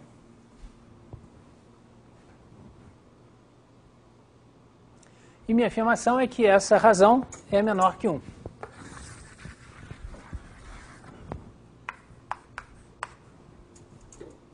Porque todo conjunto F que aparece aqui também. Tá? Porque as condições que eu estou impondo para F são as mesmas que eu estou impondo para conjunto E, só que aqui tem muito mais conjunto, porque aqui eu só estou pegando um subconjunto dessas componentes conexas. Porque eu apaguei a componente conexa da origem. De modo que sigma 0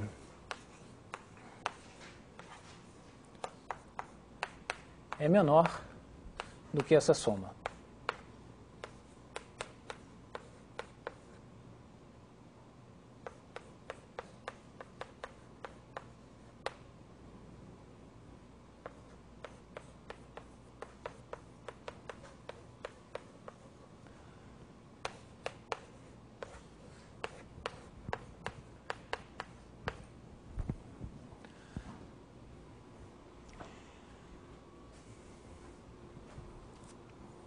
Tá? E, novamente, o que eu preciso fazer aqui agora é contar o número de conjuntos E0s.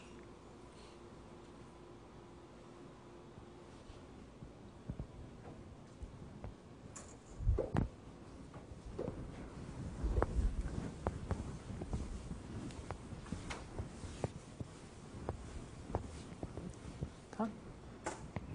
Eu vou fixar um tamanho de E0 e vou ver quantos conjuntos existem com essa propriedade que tem aquele tamanho fixo. Na realidade, até agora você não usou o QD igual a 2 não, né? Para qual QD? Até agora eu não usei QD igual a 2. Vou usar no finalzinho.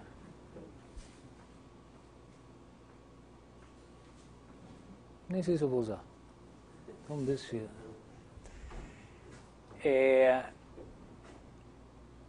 A primeira coisa que eu digo é qual o tamanho mínimo de um conjunto E0. Qual o número mínimo de vértices? Vamos pegar aqui lambda, é a caixa de tamanho n.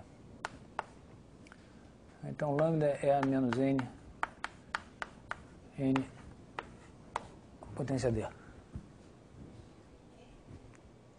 N, porque, como nós vimos, como ele tem que ser ímpar,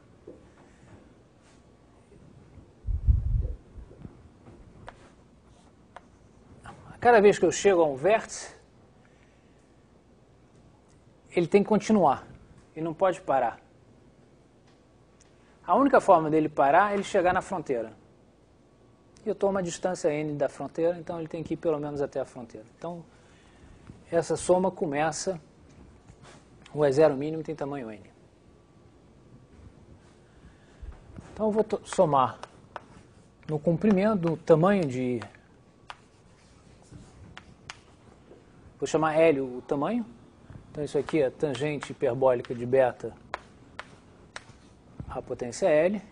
E agora eu vou querer estimar todos os E0s que contêm a origem e que têm aquelas características, né? I0 de E0 é ímpar e I0 e Z de E0 é par. Aí eu preciso estimar esse conjunto.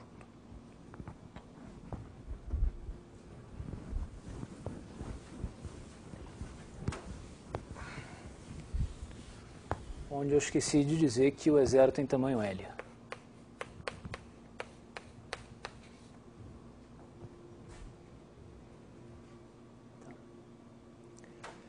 Bom, agora minha afirmação é a seguinte. Se eu tenho um conjunto de elos, eu tenho um caminho nesse conjunto de... É um conjunto conexo de elos. Eu tenho um caminho nesse conjunto de elos, qualquer que seja o ponto de partida, que vai passar por cada elo exatamente 2 vezes.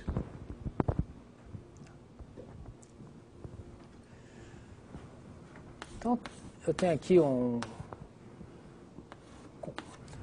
Vamos supor, primeiro, eu quero convencer vocês que o resultado é verdadeiro. Vamos supor que não tem ciclos. que meu gráfico não tenha ciclos.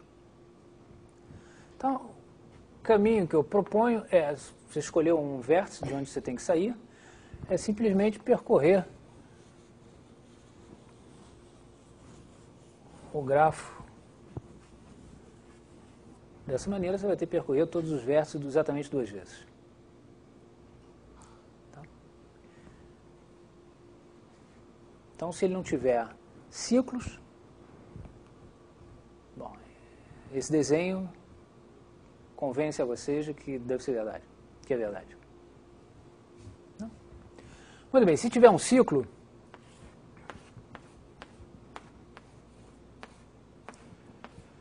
e eu tenho um ciclo aqui, bom, se você começa fora do ciclo, você vai fazer o mesmo caminho até que você chega ao vértice que contém o ciclo.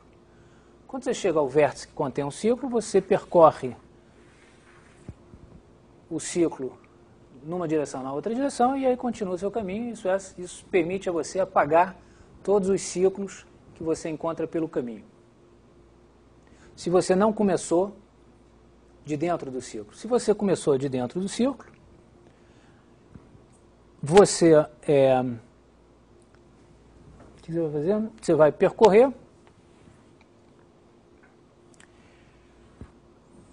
quer dizer, você sai do ciclo, percorre, volta para o ciclo.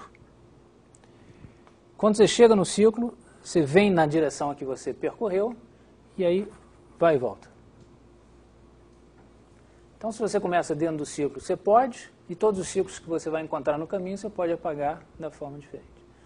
Então, isso mostra que é possível, dado um grafo conexo de vértices, criar um caminho que passe exatamente 2 vezes por cada um dos seus vértices, das suas arestas. Passa 2 vezes, exatamente 2 vezes.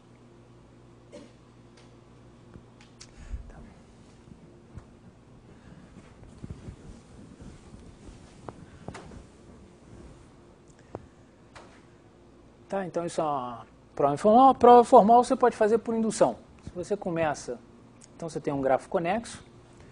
Então, um grafo conexo você vai poder construir como uma sequência de grafos conexos em que cada grafo passa para o grafo seguinte acrescentando uma aresta. Tá? Então, o que eu digo é que se você tem um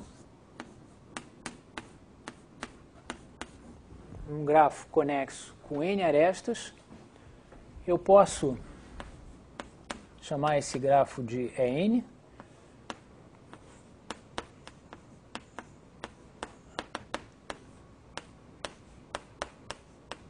E construir uma sequência de grafos, E1, E2, EN, tal que EN contém N arestas, E1 contém, cada um desses, EJ contém J arestas, e o EJ mais 1 é construído a partir do EJ acrescentando uma aresta, e cada um desses grafos é conexo.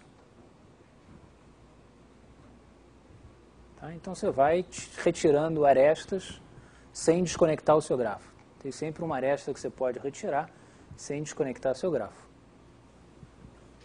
Tá?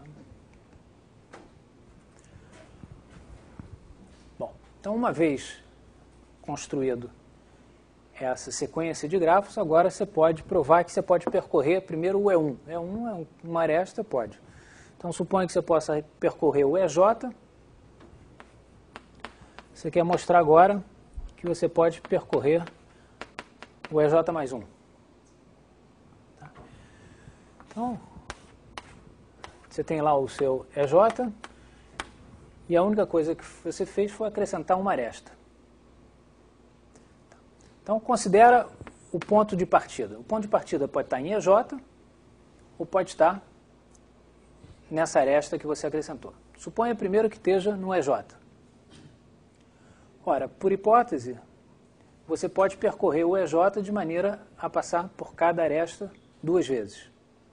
Então, você percorre esse caminho, até encontrar um ponto onde você encontra a nova aresta que você acrescentou para passar de EJ para EJ mais 1. Então, quando você passa por esse ponto, você simplesmente percorre essa aresta e volta para lá. E continua no seu caminho EJ. E se a aresta que você colocou a mais fechar um círculo no EJ? Você está percorrendo... Você tem um ponto de partida fixo, que era o ponto de partida original do seu passo de indução. Então. Não entendi. Você tem... Aqui você começou, você pode ou começar de um ponto de EJ ou começar num dos pontos que você acrescentou. Se você começar num ponto de EJ, você pega o caminho que você fazia, que existe para EJ, até encontrar essa aresta. Quando você encontra essa aresta, você vai e volta. E continua. Você vai e volta e continua. Então, isso mostra que se você partir de EJ, pode. Se você partir dessa nova aresta, essa nova aresta está ligada a um ponto, porque como é conexo, está ligada a um ponto. Então, você pega, vai e volta e agora faz o caminho que você fazia anteriormente.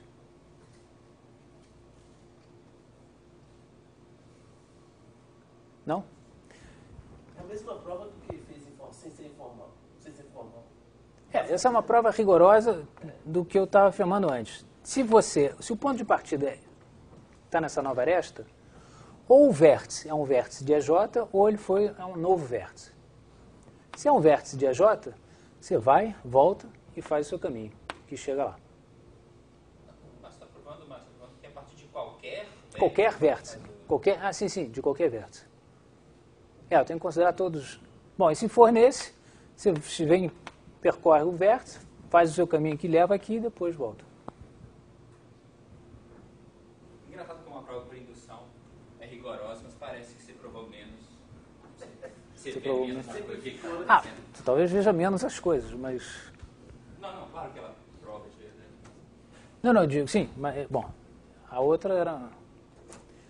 Bom, isso para dizer a vocês, então, que eu tenho aqui um conjunto que tem L arestas, tá? Então eu posso criar um caminho por essas arestas que tem tamanho 2L, que começa e termina no mesmo lugar. Bom, agora eu posso calcular o número de caminhos que tem tamanho 2L que começam e terminam no mesmo lugar. Tá? Então, essa soma é menor do que o número de caminhos de tamanho 2L que começam e terminam no mesmo lugar. Bom, se eu estou em dimensão D, e esse argumento vale em qualquer dimensão, então eu estou em qualquer dimensão, eu tenho para cada vértice 2D direções. E isso vezes 2L, que é o tamanho do caminho, esse é o número máximo de caminhos que começam e terminam no mesmo ponto e que tem tamanho 2L.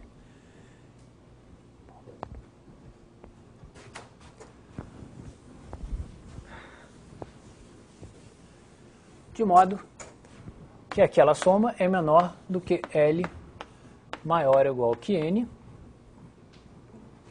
Então eu tenho uma potência beta, vamos botar 4D ao quadrado, tangente hiperbólica de beta, a potência L. Tangente hiperbólica de beta é menor que beta. Então, se 4D2 beta for menor que 1, como eu estou somando a partir de N, quando N tender para infinito, isso vai a zero. E isso mostra que a esperança de sigma de zero é zero para beta menor que 4D2. 4D2. Tá? Então, se 4D2 beta for menor que 1, eu tenho a esperança de sigma zero, não tem transição de fase. Tá? Então, para beta menor que 1 sobre 4D2, a gente acabou de mostrar que não há transição de fase.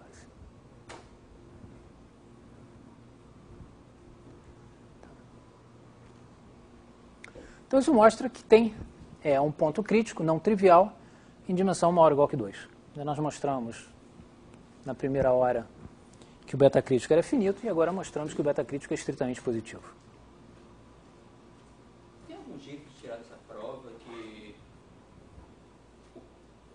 tamanho do caminho de... que a origem não consegue ter um caminho muito grande de vértices com o mesmo sinal?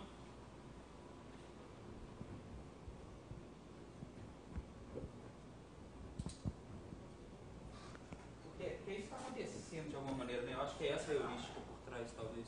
Ou eu estou falando besteira, não sei. Isso para beta é muito pequeno, porque você tem muitos caminhos. Né? Então você tem uma competição assim, o fato de você ter dois vizinhos iguais é uma probabilidade pequena, mas por outro lado você está em dimensão grande, você tem um monte de caminhos. Então tem uma briga aí entre a probabilidade pequena e a entropia grande, então você vai ter que escolher um beta muito pequeno para garantir que isso não vai acontecer. É isso que a gente está mostrando.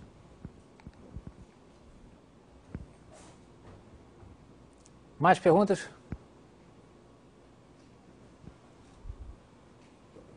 Bom, ficamos por aqui. Terça que vem eu tenho uma reunião, quer dizer que eu não vou dar aula. Próxima aula, quarta-feira.